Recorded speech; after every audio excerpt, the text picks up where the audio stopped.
This is why your Lexmark printer scanner might be acting up.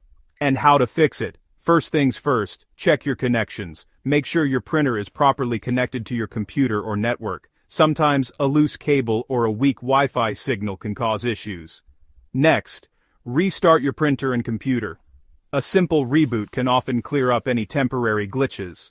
Still not working? Make sure your printer drivers are up to date. Go to the Lexmark website, find your model, and download the latest drivers. Check the scanner settings in your printer software. Ensure the correct settings are selected for your scan. Also, make sure your scanner is not in sleep mode. If you're using Windows, run the built-in troubleshooter. Go to Settings, then Update and Security and click on Troubleshoot.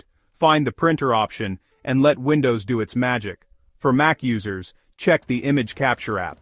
Sometimes, resetting the scanner from there can solve the issue.